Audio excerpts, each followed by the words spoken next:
Well, good afternoon, good morning, good evening to all. Welcome to our webinar, where we will delve deeper into regulatory compliance and governance with SAFE. My name is Miriam Sani, and I'm with the marketing team here at Cprime. So before we get started, we'd love to get some input from you, our audience. So we have our first poll. In what industry does your organization operate? Automotive, medtech, defense, aeronautics, finance, banking, or insurance, or other industry? It looks like we have quite a wide spread. We have 2% that are from automotive, 22% from medtech, 4% from defense, 4% from aeronautics, 29% from finance, banking, and insurance. And then we have 38% that are from other industries. And I'm kind of curious, so if you want to share in the chat what other industries you're in, and maybe we can call a few of those out. Healthcare. Okay. All right, so it looks like a majority of our participants are from the finance, banking, and insurance, as well as healthcare. So with this, I would like to pass the baton over to our speaker, Peter. Thanks, Miriam. So, yeah, hello, my name is Peter Pedros. I'm CEO and founder of Petco. And as you can hear from my accent, I am Swiss. I am actually joining you from Switzerland in Zurich, and we have beautiful snow outside there. And if I see 29% in finance, that is something that I like very much, because before I founded my company, I was worldwide responsible for life cycles, process, methods and tools at Credit Suisse with 9,500 developers, and we had to comply with regulatory requirements from Switzerland, from the Fed, from New York, from London, and from Singapore, of course. And there we had a lot of life cycles defined, waterfall, iterative, maintenance, and of course, agile. And that is where my experience is coming from. I've been working since more than 30 years in software engineering, studied other things as well, like psychology and finance. And I'm certified since 2011 for SAFE. I'm an SPC since then, and I'm also president of the board for computer science at the Swiss Association of Quality and member of the board of directors there, representing 80% of the Swiss industry, mostly finance, medtech, and pharma industry. I've been working in all these areas, domains, so we can show the examples of finance, of medtech, and automotive as well. So today we are talking about scaled agility in regulated environments. And that is, if you look at on the right side, we see a lot of logos and signs of different companies, and Tesla, Uber, Airbnb, LinkedIn, eBookers, Netflix, all these companies, and what they all have in common, they're mostly new. And if some of these companies existed from before, like Apple, they reinvented themselves very much. And by seeing all these new logos, you're missing a lot of other logos as well. So what we see is now that we have an increasing competitive pressure. We need high innovation levels and high efficiency. This is what these new companies are really doing. And a lot of people we need to have a slow time to market. Now, some people tell me, well, that was always true, and actually it is. But what is coming in addition to make that even more complex is the Industry 4.0. If we are talking to fire alarms in the rooms, now they're selling these data to energy providers to do their upfront and loading time. And we have the lean startup, and we have agile things, and that comes all together. And so the things which we are building are more and more complex, and they have more dependencies. So we build cyber physical systems, and they have an increasing complexity and dependency between each other. And if we talk about agile in its pure sense, it was meant for agile teams with 7 to 12 people. It was built to support small systems, and it wasn't built to build complex systems. So now In top of that, we have regulatory and organizational environments. They are becoming ever more demanding than before. I remember some years ago, it was kind of a gentleman's agreement when we talked to the Fed. Then it was like, yeah, we know it's complicated to define process. Okay, let's see in a year. And nowadays, it's about going to prison or really being taken right with the hard benches and so forth. There have been a very good study from Scott Ambler from Disciplined Agile and Delivery, and he asked several hundred teams of if they're ever facing compliance requirements, so either from regulatory or from organizational. And the outcome of that study was that 69% of the teams are facing compliance requirements, and that was last year. So that number for sure didn't decrease. And if you take all these things into consideration, we are sure that we need a strategy and the governance, how to steer that and how to survive in such an environment.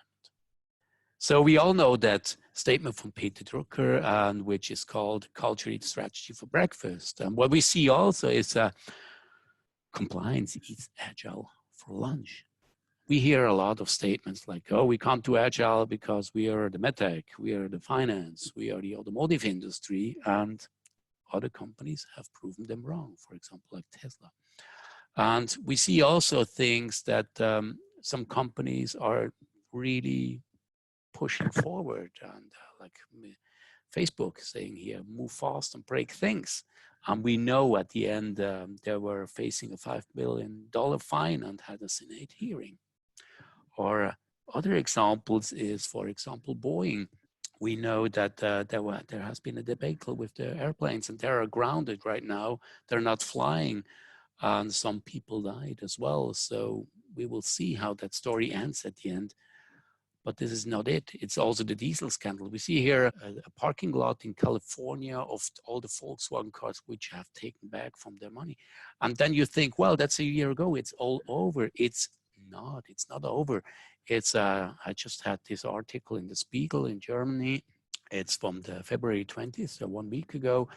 And that was the biggest car dealer in Germany with 1,400 employees, went on bankruptcy because their cars, their diesel cars, which they got back from the leasing, devaluated so much that they just got bankrupt. So there are really things that are happening, and they're all related with regulatory requirements. And that is why we're talking. So let's talk about quality meets agile development. And we have contrasting traditional regulatory and compliance concerns with agile value. At the first glance, the practice associated with lean agile and those associated with traditional compliance process appear to be opposed, with conflicting goals and disparate communities, and with rigorous state-gated activities. The compliance world emphasis on quality, on safety, security, to ensure that system performs really in their intended purpose without causing any harms. And such systems adherence to specifications. We have verification and validation activity, and very often they must provide evidence of adherence to standards through reviews. You have audits, you have sign-offs, and to such a community, change and variability is totally equal to adding risks and uncertainty. And on the other side, we have the Agile Manifesto, where we talk about working software over comprehensive documentation, responding to change over following the plan. And when we look at that, we see that lean agile development strives to discover the ultimate and the optimal system in an iterative way. They want to create an environment for learning, and by building a working system in frequent small batches, confirms or rejects some design hypotheses. So we don't know what we are building yet. So we have to continuously involve the customers and the stakeholder, and this provides fast feedback. We have decisions and the ability to adopt new knowledge. So we also share our learnings, and we see alternatives and things like that. So to such a community, change and variability provides the ability to create products that excite customers and generate better economic results for the business. So a lot of people, if they look at the Agile Manifesto, they see, they say, we don't have documentation, we don't have processes, we don't have anything because we are Agile. Now, if you just go into the Agile Manifesto, they even talk about principles, and the 8 principles of the Agile Manifesto, for example, talks about process. Agile process promotes sustainable development. Best architectures, requirements, and design emerge from self-organizing team. 11th Agile Manifesto principles. If you talk about that, you need to talk with your people. What is emergent design? And this is all the stuff which we are hearing in Agile, CMMI, quality, manufacturing, lean, and so forth as well.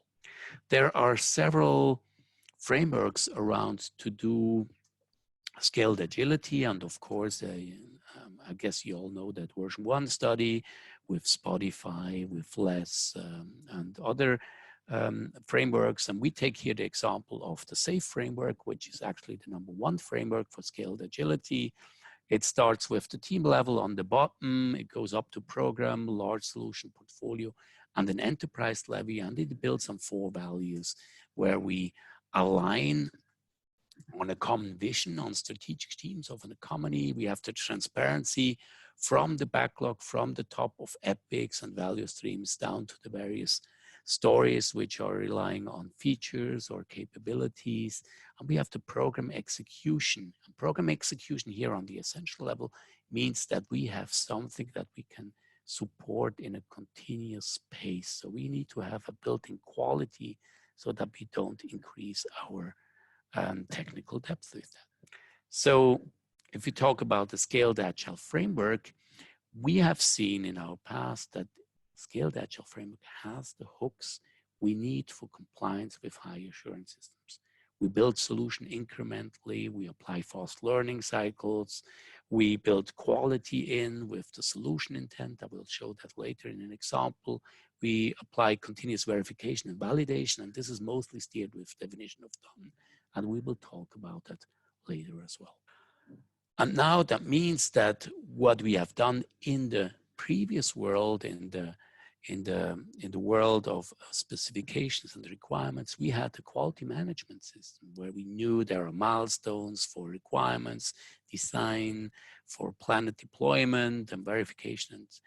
And now we just have to do very much the same thing, but adapted to lean. So we have lean quality management system. We describe it as well, but we built a solution and compliance incrementally. We organize for value and compliance, and we continuously verify and validate. What we see nowadays as well is that most people have a plethora of different documentation of how to do things in a company. There are Confluence pages, there are web pages, there are tools around which describe what to think. And a lot of people are always telling me, hey, it's kind of a treasure hunt, and employees need to find and need to know where things are described. And we think it's really good to have everything in one place where you don't have to go for the treasure hunt, but you really find the information which is suitable for you and specifically in your endeavor. So this is something that Applied Safe comes into place. Applied Safe is a lean quality management system for scaled agility. And what you really want to have is that you have faster and cost-effective safe implementation, that you know what you're talking about. And of course, every company is different. If you're talking about finance, you will talk about SOX compliance. If you talk about medtech, we talk about FET and design control. If you talk about automotive, we talk about functional safety with ISO 26262 or automotive spice 3. So we really have to make sure that we can establish compliance with what we are doing every day. So with SAFE, with scaled agility in the development. And then of course we have to learn not as individuals, but as an organization, because we all want to get better together. And this is something that we need to support as well. We have been, I told you that we started in 2011 with SAFE. So we have seen how the framework grows, and because we are really in depth in Applied Safe with SAFE, so we see how the framework evolved, and we have the measures and metrics as well, how the framework evolved from 2.5 to 5.0. It was always a change rate between 50 and 62% of the content, which changed from the framework. What is really beautiful on the right side here in the middle, we see that the framework was growing from a very small framework, 1,800 elements, to over 6,000 elements a day. And this is really beautiful because we see that all the knowledge from the industry, from the various domains is going into that SAFe framework, and it's really getting better and better. And I like the new version with SAFe 5.0 with business agility and all that stuff. This is not about SAFe, not about applied SAFe today. It's just an example how these things are growing and evolving over the time and over the years. Now, going back to scaled agility in regulated environments, we usually talk about various levels of criticality, from safety critical to security critical. And we see here some examples of automotive SPICE, CMMI, ISO 26262. And if we talk to customers, usually it's the impression that all of their frameworks are very unique, that they're kind of their own snowflakes.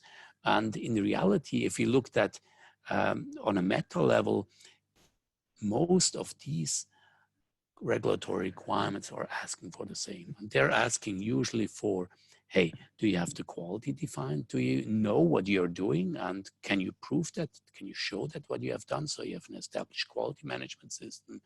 Then they want you to see that you have transparency in your execution and continuous compliance so that you can really show that you are safe and secure. And this is a funny one. Most of the regulatory requirements say it's not okay to have one big description of how you work. No, they want you to have specific endeavors, description of how you do things in your specific endeavor. So they want to see that if you talk about hardware, that you have hardware process defined. And if you have another department which is only developing software, that you're not talking about hardware to them. So they really want to see that you have variations in place. And of course, you need to make sure that you have process compliance, but also product compliance, and that is all traceable, and that you have verification and validation, engineering principles and practice in place. So these are the five things which we need to have in place for regulated environments. And for each one of them, I'm going to show you an example now. So the first thing is talking about quality, so to have a defined process and establish QMS. There are always several things you can look it up for perspectives you can take on. So for example, you can say, hey, we have a new hire in the company and he has several years in experience in working with an agile team, and he just want to look up the quality management system. From the other side, we want to have the regulatory view, which says, what does Tom need to see so that in order he can work properly? And for that, we are going into an example of applied SAFe. And this is running on a cloud server in Germany. I just pressed F11, that is clear. So Tom is working in a portfolio. So he wants to just click around. And so he sees that we are in a portfolio. So this is just a smaller part of the Scaled Agile Framework now. And by clicking on the Epic Kanban, he sees what he is supposed to do from SAFe. And now the regulators want to see, hey, how do we make sure that everybody understands it the same way? And here we have some activities, and Tom can click on such an activity, and he sees what he's supposed to do.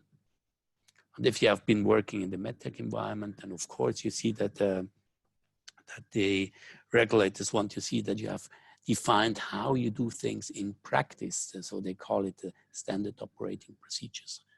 And this is of course laid into as well. So Tom needs to have like an overview of how he could do that work. And there's a lot about prioritization in Analyze Epic. So he could do that with planning poker, capitalization, weighted shortest job first prioritization, as is supposed by SAFe.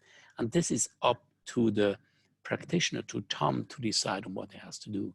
And an auditor would watch it from this side as well. He would say, we just want to make sure that people know what they do it, how to do, and that they are trained for. And if Tom clicks on that practice for weighted shortest job first prioritization, we see some of the trainings which are needed. So he either has been in the Safe for Teams training or in the Leading Safe class or a Release Train Engineer class. He sees also in which activities this is needed, and this leads us back to the Applied Safe.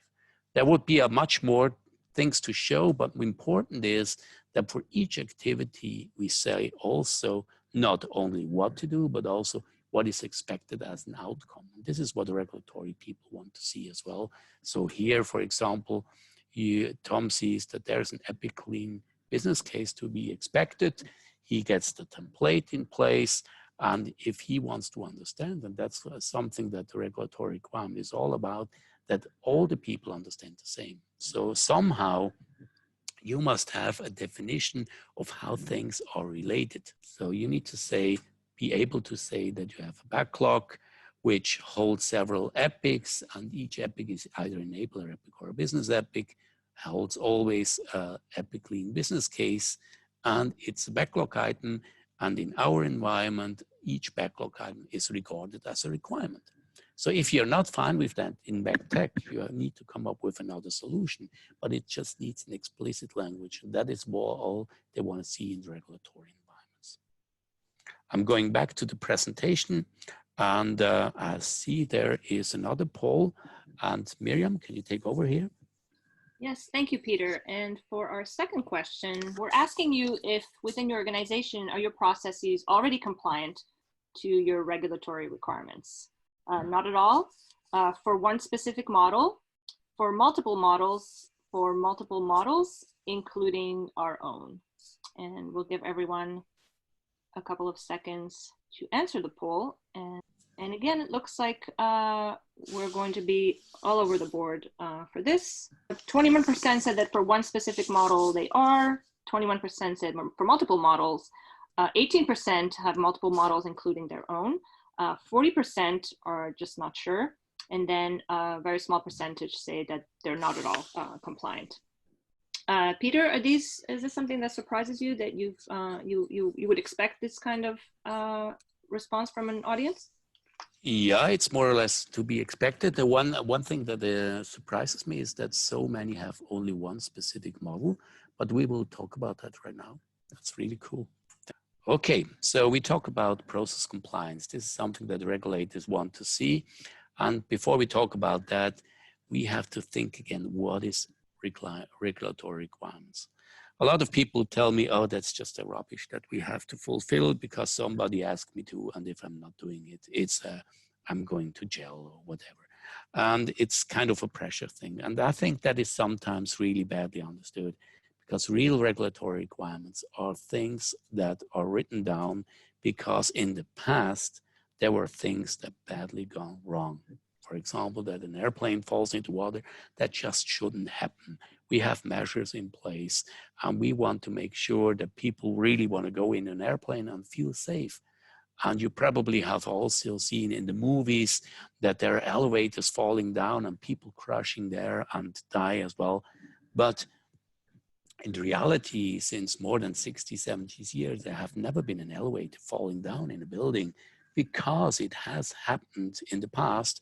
And now there are regulations in place which make functional safety so that this can't happen. It's built in that it will never happen again. The same is true for regulatory requirements for fire and so forth. So this is what we need to talk about. And when we talk about regulatory requirements, we need to processes which need to comply but not replicate the reference model. And to give you an example here, it's a lot of companies we have seen, they make it very easy for themselves or easy for the assessment. They just want to get through an audit and they say, hey, these are our regulatory requirements. This is our and we start building a process which is more or less reflecting that. So the process areas are called the same, the practices are called the same, the work products are called the same. And this is straightforward. And usually you get through an audit with that. The problem with that is it has nothing to do with the people are doing. It's just something that has been built to cover up, to have a shelf process somewhere that you can prove it and you get a certificate in the best case. What we think, and this is really the intention of regulatory requirements, is that you say, hey, this is how we want to work. And if you want to work in an agile manner, you can say, we want to do with SAFe, we want to do scaled agility, and this is how we work here on the right side. And now we're taking the regulatory requirements in their intended use. So we say CMMI is a good framework, AS9000 is a good framework, ASPICE are good regulatory requirements, or even your own. Most of our customers have between 5 and 7 reference models. We call that reference models. They have to comply with. And the trick here is that you're not showing direct relations, but we do like a referential tracing. So here we say this practice X.2 is reflected in these 2 different activities. And the very same activities can be used from other regulatory requirements as well. And so we call that we have a referential mapping.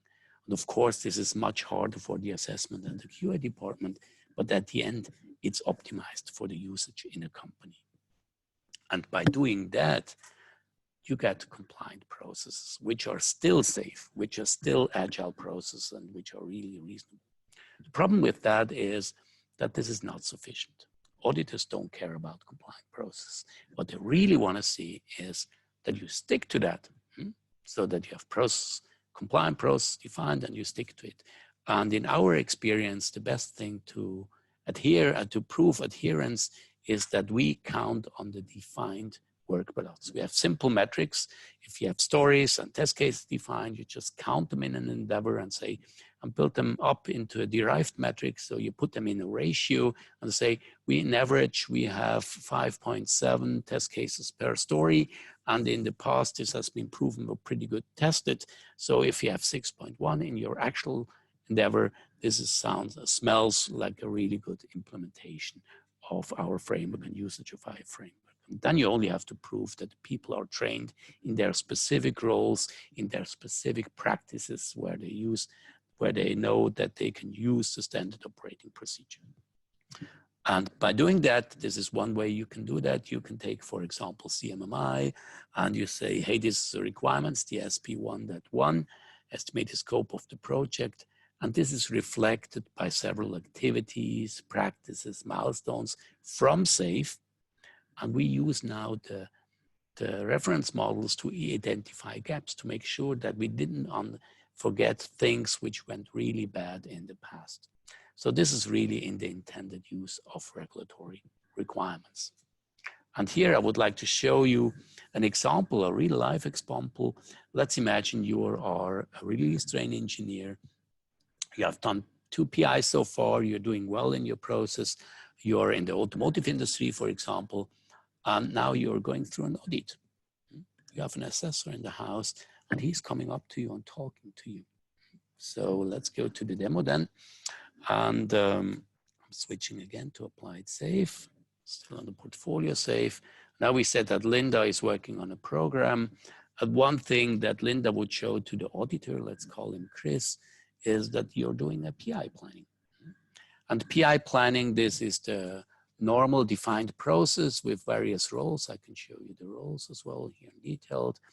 And what we are saying usually to the people, don't care about compliance. The people in the release train, they shouldn't care about compliance. They should care about that they're fulfilling a process, that they're complying with a process, and by fulfilling a process, they will be automatically compliant. So we take them all that burden from their shoulder by saying, just stick to the process and you are fine. Of course, the auditor, let's call him Chris, the auditor is not fine with that. And as the release train engineer, Linda must be able to say, how can you say that? So for this, we have a specific view, and this will be prepared by the LACE team as well, is that the whole PI planning process is matched here to specific regulatory requirements. I'm scrolling down on the button. And I see now that there are several mappings to the FFIEC model for those in the finance, insurance companies, or here in automotive SPICE. In PI planning, I'm talking about managing stakeholder requirements, communicate agreed system requirements, ensure consistency. And if I'm taking just the pure safe steps, for example, like the present context and vision, this is pure safe. I'm talking about the business context. I'm showing the product and the solution vision. I'm talking about the planning context, the architectural vision and development practices. And what I'm doing finally here is, when I take the perspective from automotive spice, I make everything that is needed to ensure that I understand the stakeholder expectations. I do everything to make sure that I have the quality activities and the results communicated, and that at the end I define the scope of work. And you know, some people say in automotive spice, you need to have a work breakdown structure because you're doing an A-spice, but now they only want to see that you define the scope of work. And what could be better than all the people together, plan together, have their backlog committed, and even vote together that they can fulfill that. So this is much better than a work breakdown structure, and it fulfills all the things of the regulatory requirement. This is really cool. I'm going back down here to the presentation. And if you think you're alone by interpreting Agile and what it means in regulatory environment, you're wrong. There are several good publications on it. For example, in the medtech area, there's the famous AAMI Tier 45 paper. It has been published in 2012, and it describes very well how you can survive in FDA requirements or in European standards in Agile and still do medtech development. And you see here a link to the paper, and it will also go to a download from there. And we are really happy and honored that one of our advisory board members is a co-author of this Tier 45 paper. His name is Dr. Jochen Jäger. Jochen, thank you very much for being in our board. This is really what we use. So the last thing, the next thing we talked about is having effective process. So you need to somehow manage the process variation. And now let's just imagine that you're a release train engineer and you have to adopt your processes as well as you want to do. And this is something that is built into Applied Safe as well. We have something that you can call a Tailoring Assistant. And if you look at the Scaled Agile Framework, there are a lot of sentences like you see here in the middle of how do you want to work? How do you want to do your work? So you have a portfolio roadmap. And do you want to use that or not? And this is up to you to decide, because SAFE is a framework and you need to know to learn that, and you need to be able to prove that you have taken decisions of how to do these things. So what we say here is that you can do that for yourself. So release train engineer can do that for his programs, Scrum Master for their teams, portfolio managers for their portfolio. Now we're talking about verification and validation, and this must be based on safe principles and practices. And of course, in the past, when we had waterfall, we talked about requirements, design, implementation, and verification with our various documents. And in Agile or in incremental development, we start building the MVP and make it compliant as well, have all the documentations in place. We just continuously do that. We have the plan, do, check, act, a circle implemented here. One good thing in the Scaled Agile Framework is the solution intent in SAFE. I'm pretty sure that you have seen that. Take a look on that, because it talks about the current system, what you're really doing. You have the specifications, design, test cases, and you have also the future things, what that solution is intended to be, and it all needs to be traceable for a solution.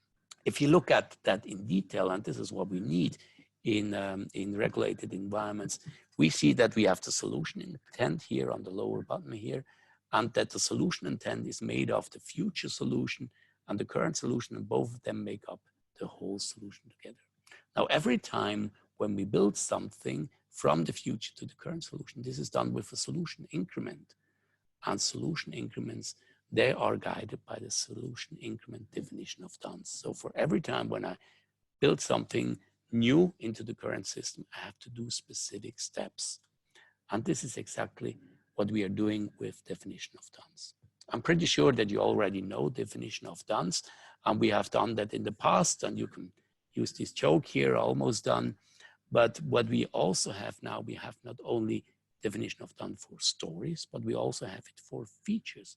For example, in the features, we say, hey, they need all to pass acceptance test. They need to have the customer sign-offs. We need to have an audit and so forth.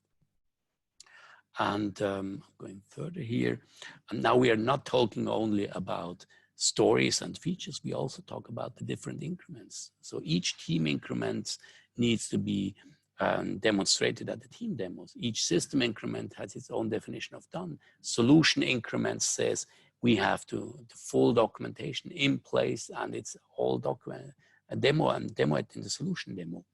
And of course, if you release something when the business wants to have it, you need to have some release documentation. We have a system validation and so forth. So these are all the different kind of definitions of stunts. And what we have seen in Agile so far is that you can't come up with a big upfront documentation.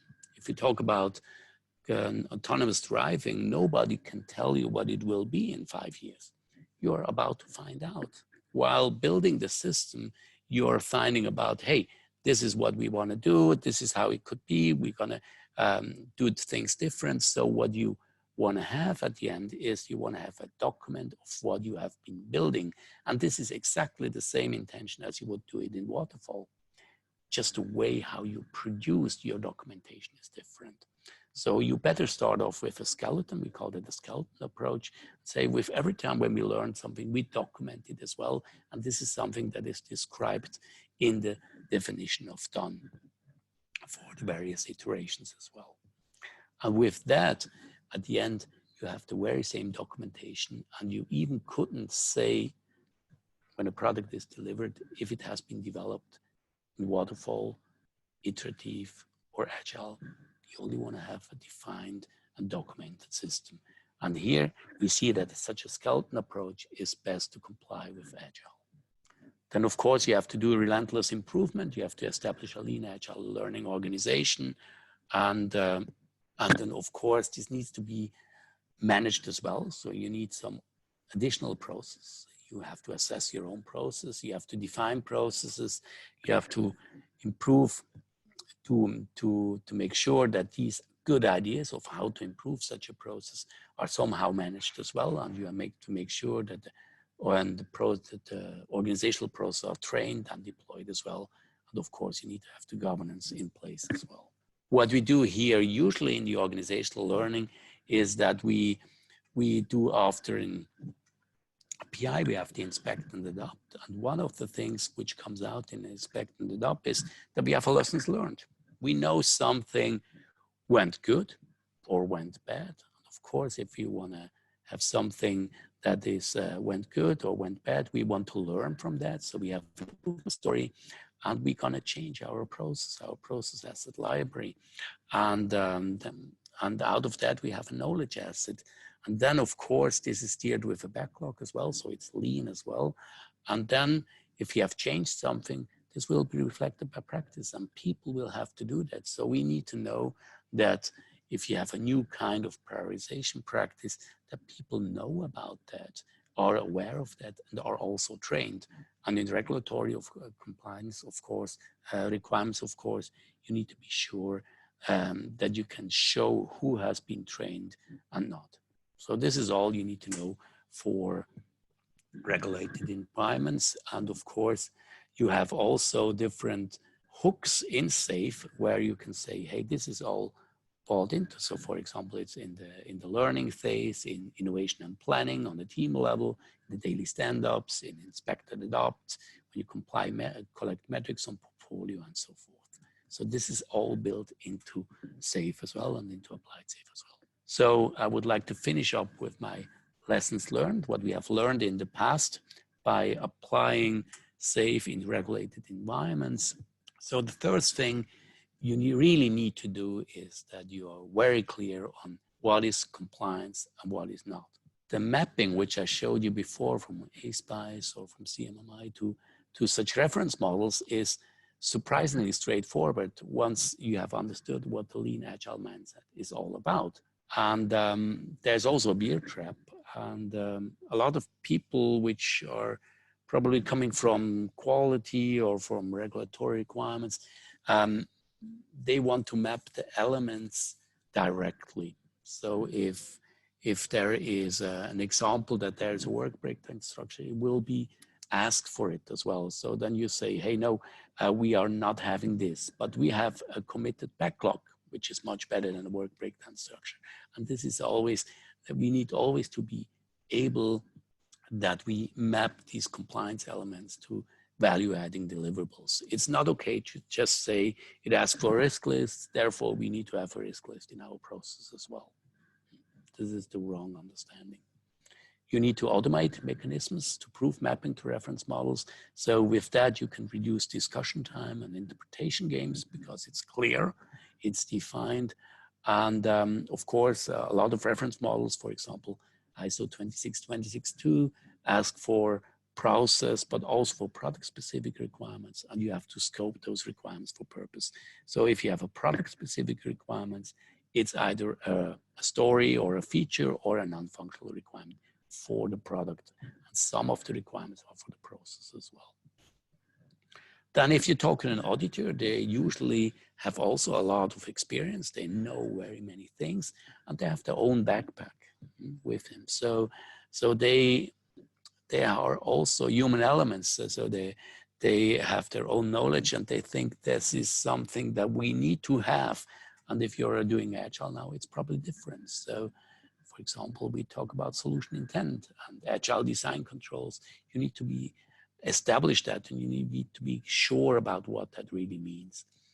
And it's really best practice to demonstrate compliance in small iterations based on flows. So you are not creating a quality depth, but saying, yes, we're going to do that later. We're going to do that later. Let's just build the functionality, because then it's really the big fear of what we get at the end. It's rather better to say, hey, audit is just a part of a normal system demo. And if something comes out there, just focus on the outcome, say, okay, we learned a lot and now let's change it and let's do better in the next iteration, because you have several chances to get it better and to do it. It's not an only a once or never. You're not alone with that. So there are available resources, for example, from the Software Engineering Institute in Pittsburgh, Scaling Agile Methods for Departments of Defense program. There's from the CMMI Institute, the Guide to Scrum and CMMI, and the already talked about Tier 45 paper from the AMI. These are really good and helpful things which can help you to map your regulatory requirements to Agile. Some other things which we learned very much is that by talking about process models is that you really need to separate what shall be done from how something is done. So it's not okay to define process where you just have 100 steps and you can click through it and then you're done and all fine with, because you only need to model the necessary steps in the process.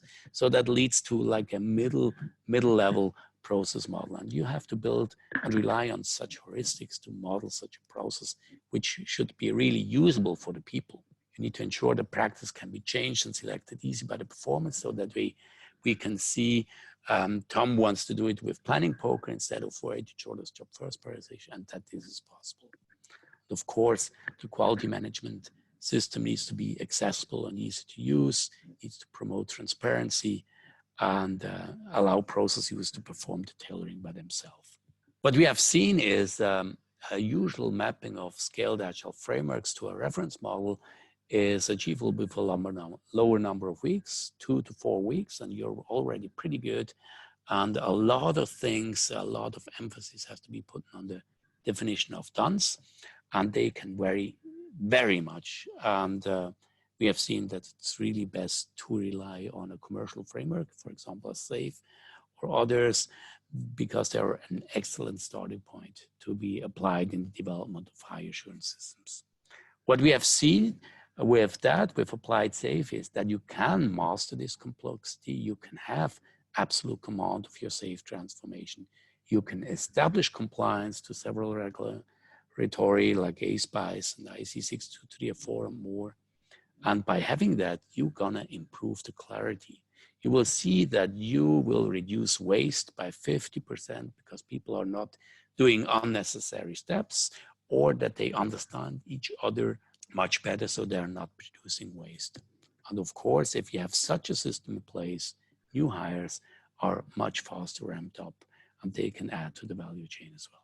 Then of course, you need to adapt your needs and improve continuously. You need to know have a knowledge library. You'll need to learn as an organization, and then you can smoothly consolidate all of your existing processes. Yes, thank you so much, Peter. So before we get to questions, we really want to make sure that we keep this conversation going. So you can reach out and connect with Peter directly, and you can also learn more about Petco and Applied Safe on their website. And then you can check out our Cprime upcoming webinars, read our blog, download white papers, case studies, and more. We have a whole range of resources, and of course, we have other recordings with Peter, as well as some safe resources if you're interested. And then, you know, a great way to connect with us is via email, to share with us what topics you're interested in, any feedback you want to give us, ask us questions, and we'll be very happy to answer those for you. And then a very, very easy way to connect with us and find out what we're doing, what events we're attending, organizing, and keeping updated on all the great thought leadership that comes out of Cprime is to follow us on social media, on LinkedIn, Twitter, and Facebook. So, Peter, we have some questions. All right, and the first question is kind of a general question that I know that you've seen a lot, and we've seen a lot as well, is what are the typical reference models that you have seen companies needing to comply with, and how safe and or applied safe can be useful in those? Yeah, there are many reference models which are mostly unknown, which are special for specific countries. For example, HIPAA is only known in the USA. That's a reference model which came up from Ronald Reagan. I didn't know about that before, and some of them are very typical in worldwide. The first one, which I would mention, is CMMI. In the past, it has been used very much in India, in China, in Europe, and in the US, specifically in the defense area. And then, of course, automotive spice in the automotive industry is pretty big. That's a copy of the CMM model, like 15 years ago. And since then, it grew into its own direction. Then functional safety, ISO 26262, and there is ISO 9001 talking about quality management system is a very common one. And there is also the ISO 13485, which is talking about quality management systems in medtech developments. So these are like the mostly commonly used reference models. We have seen so far about 30 models, and every year there are coming 2 or 3 new models to us. The last one we have seen is the FFIEC model. That is specific to the US again. And Peter, Jason asks, is there a CMMC option, which is one that I wasn't familiar with, but it's a cybersecurity maturity model certification. Have you heard that one? We haven't been approached for this specific reference model, but if you write me an email, the one who has written that, we can talk about that.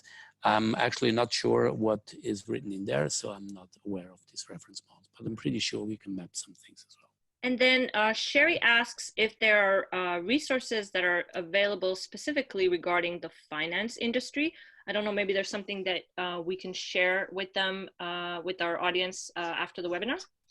Mm-hmm.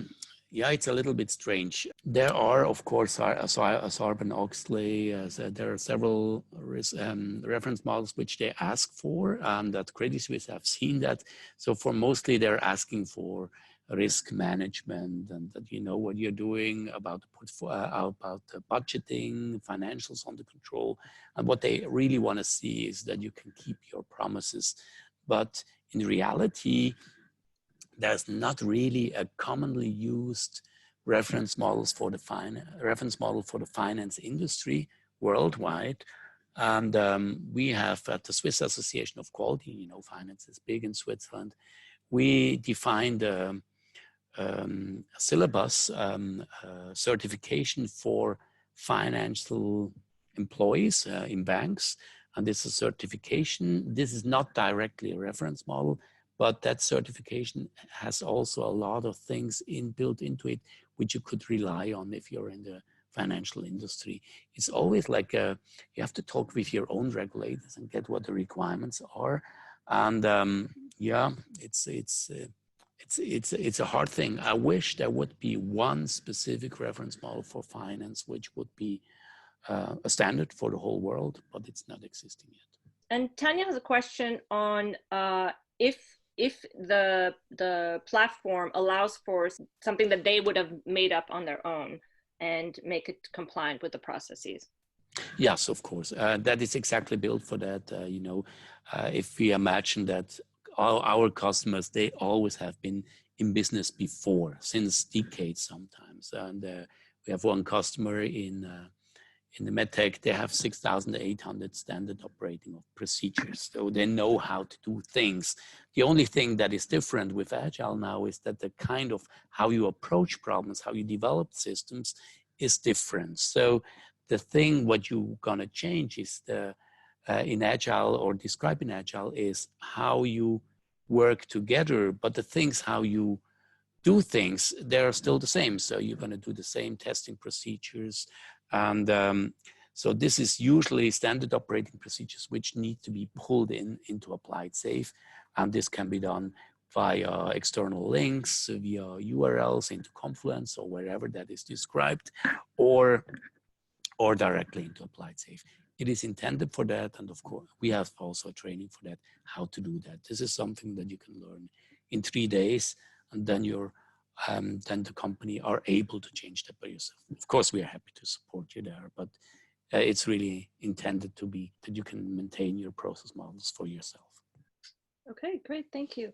And then one more question from Ashish. She's asking if the definition of done and the feature acceptance is the same thing, or are they two different things, and why is that relevant?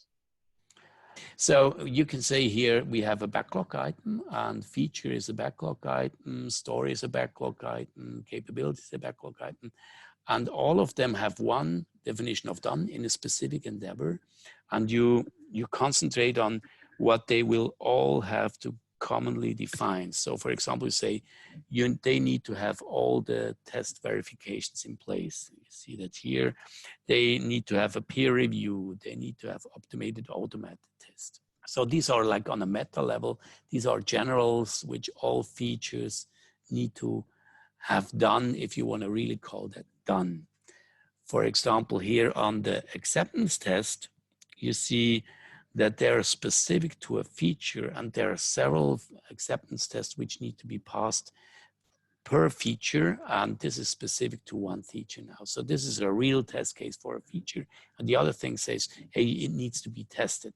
So the acceptance tests need to be fulfilled, would be stated in the definition of done. Thank you so much, Peter. We've come to the end of our time together, and we want to thank you, Peter, for sharing with us how to help and better understand and facilitate the complex issue that is compliance and the organizational challenges it brings and how we can help to mitigate those.